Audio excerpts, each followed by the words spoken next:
परमेश्वर का धन्यवाद कि हम लोगों ने परमेश्वर की आराधना करी गीतों के द्वारा। और आज शुक्रवार का दिन जबकि हम परमेश्वर के वचन को हम सुनते हैं और उसके बाद हमारा समय रहता है कि हम लोग प्रार्थना करें। पिछले शुक्रवार से हम लोगों ने अपना एक अध्ययन शुरू करा है और वो विषय हमारा ये है कि सामर्थी प्रार्थना के क्या नियम हैं। सामर्थी प्रार्थना के नियम पिछली बार हम लोगों ने देखा था और उसके अनुसार हम सबको प्रार्थना करने की आवश्यकता है। जब हम लोग नियम के अनुसार प्रार्थना करते हैं तो हम अपने आप में पूरी तरीके से निश्चिंत हो जाते हैं इस बात से कि हमारी प्रार्थना बिल्कुल सही दिशा में जा रही है। जैसा हमें सिखाया गया है हम उसी तरीके से हम दुआ कर रहे हैं। और परमेश्वर ये चाहते हैं कि जैसे जैसे हम बड़े होते हैं उस तरीके से हम लोग प्रार्थना करना सीखें जैसा परमेश्वर हमसे चाहते हैं।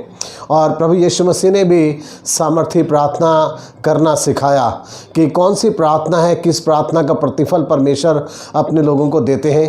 तो प्रभु यीशु मसीह ने अपने लोगों को सिखाया। आज शाम के वक्त में मैं आपके सामने मत्ती रचित सुसमाचार और उसका 6 अध्याय जहाँ पे प्रभु यीशु मसीह ने प्रार्थना करना सिखाया, वहाँ प्रभु यीशु मसीह ने मत्ती 6 अध्याय के अंदर उन्होंने कुछ नियम बताए। उन्होंने कहा कि सावधान रहो, तुम मनुष्यों को दिखाने के लिए अपने धर्म के काम ना करो। ये प्रभु यीशु मसीह ने आगाह किया, सावधान किया मत्ती 6 अध्याय और उसके पहले वचन के अंदर। और उसके बाद प्रभु यीशु मसीह ने 3 बातों के ऊपर उन्होंने जोर दिया। सबसे पहले उन्होंने प्रार्थना के ऊपर बताया कि तुम्हें कैसे प्रार्थना करना चाहिए। उसके बाद प्रभु यीशु मसीह ने उपवास के बारे में बताया कि तुम उपवास किस तरीके से करो। तब तीसरा उन्होंने बताया कि तुम दान किस तरीके से दिया करो। अक्सर ये 3 ऐसी चीज़ें होती हैं जब इंसान अपने आप को सोचता है कि मैंने बड़ा ये धर्म का काम कर दिया, जब मैंने प्रार्थना करी, जब मैंने पूजा अर्चना करी तो मैंने बड़ा काम कर दिया, जब मैंने उपवास रखा, रोज़ा रखा तो मैंने बड़ा काम कर दिया, जब मैंने दान पुण्य कर दिया तो मैंने बड़ा काम कर दिया। और इसीलिए प्रभु यीशु मसीह ने सावधान करा ये कहते हुए कि सावधान रहो, तुम मनुष्यों को दिखाने के लिए अपने धर्म के काम ना करो। तो आज हम अपना दूसरा अध्ययन फिर से कर रहे हैं कि सामर्थी प्रार्थना का क्या नियम है। प्रभु यीशु मसीह की शिक्षा के अनुसार 3 नियम हैं सामर्थी प्रार्थना के। 3 नियम जो प्रभु यीशु मसीह ने बताए मत्ती 6 अध्याय और उसके 5 वचन से लेकर और उसके 8 वचन तक के अंदर। यहाँ पे प्रभु यीशु मसीह ने हमें 3 बातें बताई हैं सामर्थी प्रार्थना के जो नियम हैं। पहला नियम प्रभु यीशु मसीह के अनुसार जो उन्होंने बताया कि हमारी प्रार्थना, सामर्थी प्रार्थना का क्या नियम है और कैसे हमारी प्रार्थना परमेश्वर तक पहुँच सकती है। हम ऐसी प्रार्थना करें कि जिस प्रार्थना को हमारा परमेश्वर सुन ले। तो प्रभु यीशु मसीह की शिक्षा में जो आज के लिए है, पहली चीज़ है प्रभु यीशु मसीह बताना चाहते हैं तुम प्रार्थना करते समय कपटियों के समान मत होना। यहाँ पे वचन में लिखा है 5 वचन में, जब तू प्रार्थना करे। यहाँ प्रभु ने याद दिलाया है कि तुझे कब कपटियों के समान नहीं बनना है, जब तू प्रार्थना करे उस समय कपटियों के समान मत करना। प्रभु कहना चाहते हैं कि कई ऐसे लोग होते हैं, कपट जिनके मन के अंदर है, कड़वाहट जिनके मन के अंदर है, उनके मन के अंदर बड़ा कपट भरा हुआ है एक दूसरे के प्रति। लेकिन जिस समय जब वो प्रार्थना करने के लिए आते हैं तो बड़े भक्त बन जाते हैं, बहुत ज़्यादा धर्मी बन जाते हैं। ऐसा लगता है कि इनके समान कोई धर्मी है ही नहीं। लेकिन अगर प्रार्थना के अलावा उनकी ज़िंदगी को देखो तो उनके हृदय के अंदर बहुत कपट भरा हुआ है, कड़वाहट भरी पड़ी है लोगों के प्रति। और इसलिए प्रभु ने पहला नियम बताया, उन्होंने कहा तुम कपटियों के समान मत करना। कपटियों के समान क्या करते हैं कपटी? वो क्या करते हैं? उनमें लिखा है तुम जब तू प्रार्थना करे तो कपटियों के समान ना होना, क्योंकि कपटी लोग लोगों को दिखाने के लिए करते हैं, उनके अंदर दिखावा रहता है केवल। वैसे उनकी ज़िंदगी में बड़ी कड़वाहट है, कपट है, बुराई भरी हुई है। लेकिन जब प्रार्थना करने लगेंगे तो उनको लगता है कि मेरे को लोग प्रार्थना करते हुए देखें, मुझे लोग धर्मी जाने, बड़ा विश्वासी जाने, बहुत भक्त जाने। तो अपने आप को अपने हाव भाव से, अपने एक्शन से, स्वभाव से वो इस तरीके से दिखावा करने लग जाते हैं कि ये बहुत बड़े भक्त हैं। दुआ के टाइम में लिखा है, प्रार्थना के वक्त में, बाकी टाइम में कैसे दिखते वो? बाकी टाइम में पूरी तरीके से संसारिक व्यक्ति, कपटी व्यक्ति, पापी, विरोधी, क्रोधी व्यक्ति हैं, लेकिन प्रार्थना के टाइम में बड़े भक्त बन जाते हैं। तो प्रभु यीशु मसीह ने पहला सामर्थी प्रार्थना का नियम बताया इसमें कि तुम कपटियों के समान मत होना, क्योंकि कपटी लोग केवल दिखावा करते हैं। और दिखावा किस तरीके से करते हैं? वो लोगों को दिखाने के लिए आराधनालयों में और सड़कों की मोड़ों पर खड़े होकर उनको प्रार्थना करना अच्छा लगता है। अगर धार्मिक स्थान है, आराधनालय, तो वहाँ पे भी वो दिखावा करेंगे, अपने हाथ उठा के प्रार्थना करने लग जाएंगे, घुटने टेक के दुआ करने लग जाएंगे। लेकिन उसके आराधनालय के बाहर का जीवन देखें तो उनका जीवन पूरी तरीके से कपट से भरा हुआ, कड़वाहट से भरा हुआ और संसारिक बातों से भरा हुआ है। इसलिए प्रभु यीशु मसीह ने सावधान करा कि तुम उनके समान मत होना। ऐसे लोग जो केवल दिखावा करते हैं, यानी जो लोग केवल नाटक करते हैं, ड्रामा करते हैं, आराधनालय में आके, धार्मिक स्थान में आके, प्रार्थना के समय में भक्त बन के ऐसे तुम मत करना, उनके समान मत होना। तो पहला नियम है प्रभु यीशु मसीह जो बताना चाहते हैं। सामर्थी प्रार्थना का पहला नियम, हमें प्रार्थना दिखावे वाली नहीं करना है, हमें प्रार्थना नाटकबाजी से नहीं करना है। मैं जैसा हूँ मैं वैसे ही प्रभु के सामने जाऊँ, जैसा मैं बाहर हूँ वैसे मैं परमेश्वर के सामने भी जाऊँ। मैं परमेश्वर के सामने दिखावा करके नहीं जा सकता हूँ, जबकि कई लोग इसी तरीके का काम करते हैं। आराधनालय में और प्रार्थना के वक्त में वो दिखावा करते हैं, हकीकत में उनकी ज़िंदगी धार्मिकता से नहीं भरी हुई, धार्मिकता की बातों से नहीं भरी हुई, परमेश्वर की बातें उनके अंदर नहीं है, परमेश्वर के वचन की बातें उनके अंदर नहीं है, केवल दुनियावी बातें उनके अंदर भरी हैं। केवल प्रार्थना के समय में वो भक्त नजर आते हैं। पहली चीज जो सामर्थी प्रार्थना का नियम है। दूसरा नियम सामर्थी प्रार्थना का है और वो ये है, प्रभु कहना चाहते हैं यहाँ पे, जब हम पढ़ते हैं इसका 6वां वचन, परंतु जब तू प्रार्थना करे, उन्होंने कहा है परंतु जब तू प्रार्थना करे। 5वें वचन में भी कहा जब तू प्रार्थना करे, तो तू कपटियों के समान मत होना। अब वो कह रहे हैं जब तू प्रार्थना करे है तो तुझे क्या करने की आवश्यकता है। जो दूसरा नियम है सामर्थी प्रार्थना का, जब हम प्रार्थना करें तो लिखा है अपने कमरे में जाना। जो दूसरा सामर्थी प्रार्थना का नियम है वो है कमरे में अपने जाना, अपने कमरे में जाना, यानी एकांत में प्रार्थना करना। क्यों? इस विश्वास से यहाँ पे लिखा है, अगर मैं पूरा पढ़ूँ 6वां वचन तो उसमें लिखा है परंतु जब तू प्रार्थना करे तो अपनी कोठरी में जाना, अपनी कोठरी में जाना और द्वार भी बंद कर देना। यहाँ तक प्रभु कहना चाह रहे हैं कि एक तो तू अपने कोठरी में चला जा, एक कमरे में चला जा और उसके बाद तू दरवाज़ा भी बंद कर दे, दरवाज़ा भी बंद कर दे।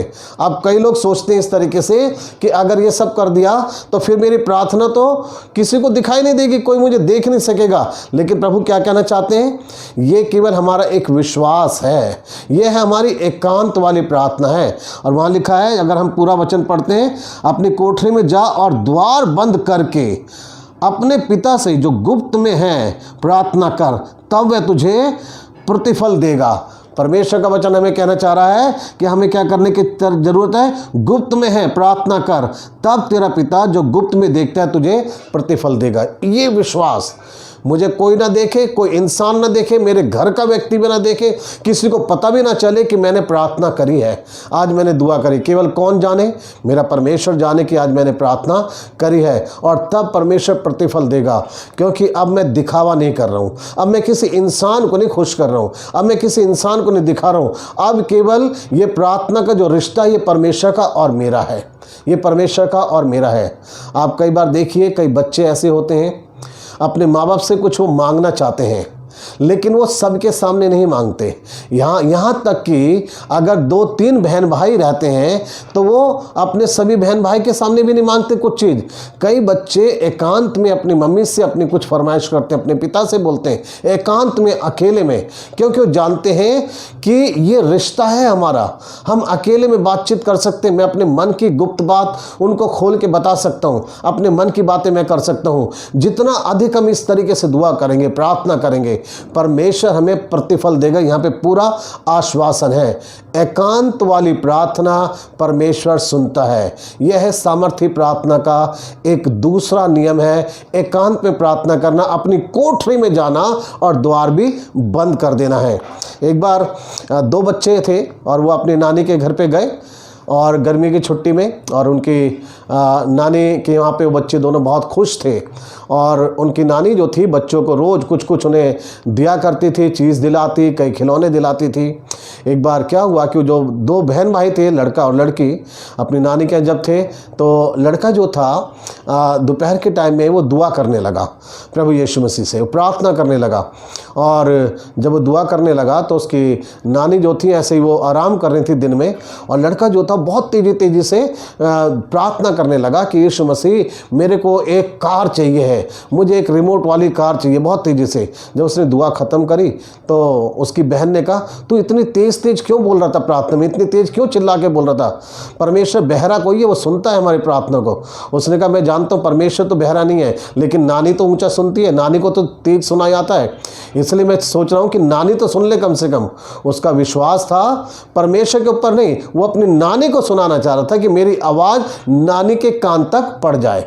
कई बार हम अपनी प्रार्थना करते तो हम परमेश्वर से हैं, लेकिन हम सुनाना चाहते हैं इंसान को। इंसान मेरी ज़रूरत पूरी नहीं करेगा, परमेश्वर मेरी आवश्यकता को पूरी करेगा। अगर हम केवल पब्लिक में दिखावा करते हैं तो हम केवल यही सोचते हैं कि शायद इंसान मेरी दुआ को सुन ले, इंसान मेरी बात को सुन ले। आपको अपनी आवश्यकताएं इंसान को बताने की ज़रूरत नहीं है। आप अपनी आवश्यकताओं को परमेश्वर से बताइए, एकांत में, गुप्त में, अपनी कोठरी में, अकेले में। आप कहें, मेरे परमेश्वर मेरी ये ज़रूरत है, मेरे बच्चे के लिए ज़रूरत है, परमेश्वर मेरे घर की आवश्यकता है। और परमेश्वर वो है जो हमारी प्रार्थनाओं को सुनता है, अकेले में सुनता है। या तो हम उस बच्चे के समान बन सकते हैं जो प्रार्थना तो परमेश्वर से कर रहा था, लेकिन जोर से बोलकर वो केवल अपनी नानी को सुनाना चाह रहा था ताकि उसकी नानी सुन ले, क्योंकि उसकी नानी उसको दिला दे रिमोट वाली कार। परमेश्वर चाहता है हम इंसान को नहीं बल्कि हम परमेश्वर को अपनी बात हम बताने वाले हो सकें। सामर्थी प्रार्थना का ये दूसरा नियम है कि एकांत में, कोठरी में अपनी प्रार्थना करनी है। तीसरा और अंतिम नियम है, और वो यह है प्रार्थना का, वो यह है कम बोलना। परमेश्वर के सामने जब हम उपस्थित होते हैं, प्रभु हमसे ये उम्मीद कर रहे हैं कि हम जब उनके सामने जाते हैं हम कम बोलें, हम थोड़ा बोलें। हम ये ना विश्वास करें कि मैं बहुत ज़्यादा बोलूँगा तो मेरी प्रार्थना सुन ली जाएगी। हम कम बोलें। देखिए, इस तरीके से प्रभु के वचन में लिखा है, जब हम पढ़ते हैं इसके साथ और वचन को, तो इसमें लिखा है, प्रार्थना करते समय अन्य जातियों के समान बक बक ना करो, क्योंकि वे समझते हैं कि उनके बहुत बोलने से उनकी सुनी जाएगी, इसलिए तुम उनके समान ना बनो। परमेश्वर हमसे कह रहे हैं कि तो जब तू प्रार्थना करे तो अन्य जातियों के समान, जो गैर मसीही हैं, उनके समान हम बक बक ना करें। बक बक का मतलब है फालतू शब्द ना बोलें। अपने शब्दों से परमेश्वर को प्रभावित करने की कोशिश ना करें। ज़्यादा बोलना, कई बार लोग ये प्रकट करते हैं कि मेरा ज़्यादा बोलना किसी इंसान को प्रभावित करेगा और मैं परमेश्वर को भी प्रभावित कर दूंगा। परमेश्वर हमारे शब्दों से नहीं प्रभावित होते, परमेश्वर हमारे हृदय की सच्चाई से प्रसन्न होते हैं। परमेश्वर के सामने अपना हृदय खोलिए, सच्चाई को बताइए, और तब परमेश्वर आपकी प्रार्थना को जो है सुन सकेंगे। एक पुराने नियम में से मैं वचन पढ़ना चाहता हूँ, सबोपदेश की किताब, उसका 5 अध्याय और उसके 2 वचन के अंदर इस तरीके से लिखा हुआ है, बातें करने में उतावली ना करना और ना अपने मन से कोई बात उतावली में परमेश्वर के सामने निकालना, क्योंकि परमेश्वर स्वर्ग में है और तू पृथ्वी पर है, इसलिए तेरे वचन थोड़े ही हो। ये सबोपदेशक में राजा सुलेमान ने कहा कि तू उतावली से कुछ मत बोलना, कम बोलना, थोड़ा बोलना परमेश्वर के सामने। और इसलिए प्रभु यीशु मसीह ने भी कहा कि जब तुम प्रार्थना करो तो अन्य जातियों के समान बक बक ना करो। यानी बक बक का मतलब है फालतू शब्द ना बोले। कई बार हम अपनी प्रार्थना को लंबा बनाने के लिए, कई बार हम अपनी प्रार्थना को बहुत देर तक करने के लिए कि मैं देर तक अपनी दुआ को सुनाऊं लोगों को, हम बहुत फालतू शब्द बोलते रहते हैं, इधर उधर की बातें बोलते हैं। परमेश्वर ये चाहता है कि हम परमेश्वर के सामने कम बोले, थोड़ा बोले और ऐसे शब्द बोले जो परमेश्वर को पसंद है। उन शब्दों को हम बोल सकें थोड़ा शब्द, उसको प्रभावित करने की आवश्यकता नहीं है कि मुझे कितनी अच्छी भाषा बोलना आता है, कितने अच्छे मेरे पास हिंदी के शब्द हैं, कितने अच्छे मेरे पास उर्दू के शब्द हैं। परमेश्वर हमारी भाषाओं से प्रसन्न नहीं होता। परमेश्वर प्रसन्न होते हैं कि मैंने किस तरीके से अपनी बात उसके सामने रखी है। परमेश्वर चाहते हैं उसके लोग सच्चाई से प्रार्थना करना सीखें, ऐसी प्रार्थना करना सीखें जिस प्रार्थना को परमेश्वर स्वीकार कर लेते हैं। और यह है सामर्थी प्रार्थना का तीसरा नियम कि परमेश्वर के सामने अपने शब्दों को आप बहुत कम बोलिए, थोड़ा बोलिए। परमेश्वर को प्रभावित करने की कोशिश मत कीजिए। यहाँ पे वचन में लिखा है परमेश्वर सुनता है, परमेश्वर जानता है, वो समझता है और हमें प्रतिफल वो हमें देगा। वो केवल इतना चाहता है उसके बच्चे सच्चाई से उसके सामने आएँ और अपना हृदय खोल के उसके सामने वो कह दें। प्रभु यीशु मसीह ने भी कई जगह प्रार्थना करी, थोड़ी प्रार्थना करी। आवश्यकता बहुत ज़्यादा थी लेकिन प्रार्थना बहुत थोड़ी थी। अगर आप ध्यान दें, कई बार हम सोचते हैं मेरी आवश्यकता बहुत ज़्यादा है तो मुझे बहुत ज़्यादा बोलने की ज़रूरत है। ऐसा नहीं है कि अगर आपकी आवश्यकता बहुत ज़्यादा है, प्रॉब्लम बहुत बड़ी है, तो आपको उसी तरीके से दुआ करनी बहुत बड़ी। अगर समस्या थोड़ी है तो छोटी प्रार्थना करनी है, ऐसा मतलब नहीं है। मैं बाइबल में से बताना चाहता हूँ, जिस समय प्रभु यीशु मसीह के सामने एक बहुत बड़ी भीड़ थी और उनको भोजन कराने की आवश्यकता थी, उस समय में प्रभु यीशु मसीह ने कितनी लंबी दुआ करी। वहाँ लिखा है प्रभु यीशु मसीह ने रोटी और मछली को अपने हाथ में लिया और स्वर्ग की तरफ देख के कहा, धन्यवाद प्रभु कि तूने मेरी प्रार्थना को सुन लिया। केवल उन्होंने धन्यवाद करा और तब लोगों में बांट दिया। जो उनके पास था उसके लिए केवल उन्होंने धन्यवाद करा और तब वो चीज़ जो है आशीषित हो गई है। वो भोजन जो है बढ़ गया और परमेश्वर ने उसको आशीषित करा है और लोग खाकर तृप्त हुए। ये बात ध्यान रखिए, जितनी बड़ी आपकी समस्या है उतनी बड़ी प्रार्थना नहीं बनाने की आवश्यकता है। आप सच्चाई से, टूटे हृदय से बस परमेश्वर के सामने जाके इतना कहें, मैं परमेश्वर, मैं दुखी हूँ, मेरा ये दुख है परमेश्वर, तू बस मुझ पे दया कर दे और परमेश्वर सुन लेगा। बाइबल के अंदर बहुत सारे लोग हैं जिन्होंने बहुत कम शब्द की प्रार्थना करी है। जो अंधा भिखारी सड़क के किनारे बैठा था, उसने केवल इतना कहा, हे दाऊद की संतान यीशु नासरी, तू मुझ पे दया कर। बस वो यही कहता रहा, तू मुझ पे दया कर, और यीशु मसीह ने उसकी प्रार्थना को सुन लिया है। प्रार्थना को परमेश्वर हमारी सुनता है। कम शब्द, थोड़ा बोलिए और परमेश्वर आपकी प्रार्थना को सुन लेगा। लाजर की कब्र के पास खड़े होकर यीशु मसीह ने केवल इतना कहा कि हे लाजर निकल आ, और वहाँ पे कब्र पे जाके उन्होंने आसमान की ओर देख के कहा, मैं जानता हूँ परमेश्वर तू मेरी सुनता है और तूने मेरी सुन ली है। और लाजर को पुकारा और लाजर बाहर निकल आया। वहाँ तो लाजर मरा हुआ था। वहाँ प्रभु यीशु मसीह ने ऐसा नहीं करा कि पैर पटकने लगा, मत्था टेकने लगा, चिल्लाने लगा, कूदने लगा। आज के लोग दुआएं ऐसे ही करते हैं, उछलते हैं, ताली बजाते हैं, चिल्लाते हैं, पता नहीं क्या क्या करते हैं। ऐसा लगता है कि पता नहीं परमेश्वर सुन रहा है नहीं सुन रहा है, या परमेश्वर को अपने डांस से प्रभावित करना चाह रहे हैं, चिल्लाने से, ताली बजाने से प्रभावित करना चाह रहे हैं। प्रभु यीशु मसीह ने लाजर के कब्र के पास खड़े होकर कोई भी इस तरीके से तमाशा नहीं करा। केवल उन्होंने स्वर्ग की ओर देख के परमेश्वर को धन्यवाद कहा और लाजर को पुकारा और लाजर बाहर निकल आया। ज़रूरत वहाँ बहुत बड़ी थी, आवश्यकता बहुत बड़ी थी, लेकिन प्रार्थना बहुत कम थी। आज आपके और मेरे ऊपर है, जब हम प्रार्थना करते हैं हम किस तरीके की प्रार्थना करते हैं। सामर्थी प्रार्थना के यही 3 नियम हैं। कपटियों के समान नहीं बनना है, दिखावा नहीं करना है, अपनी कोठरी में जाके दुआ करनी है, हमें एकांत में कम बोलना है, शब्दों से नहीं प्रभावित करना है परमेश्वर को। कम बोल के परमेश्वर को अपनी बातें बता देनी है और परमेश्वर हमारी प्रार्थना सुनेंगे। प्रभु आप लोगों को आशीष दें। इस समय जब हम वचन को सुन लेते हैं तो थोड़ा समय आप अपने परिवार के साथ प्रार्थना में बिताइए, कलीसिया के लोगों के लिए दुआ कीजिए, अपने लिए प्रार्थना कीजिए और परमेश्वर आपकी प्रार्थना को सुनते हैं। वो हमारा जिंदा परमेश्वर है। आपकी थोड़ी सी प्रार्थना की गई एक बहुत बड़ा अंतर ला सकती है आपकी ज़िंदगी में, आपके परिवार के अंदर। ज़रूरी नहीं है कि आपको उछलना कूदना है, ताली बजाना है, दुआ करते समय शोर मचाना है, नहीं। आप शांत मन से दुआ कीजिए, प्रभु आपकी प्रार्थना को सुन रहे हैं, यही विश्वास कीजिए। प्रभु आपके साथ हो। आमीन।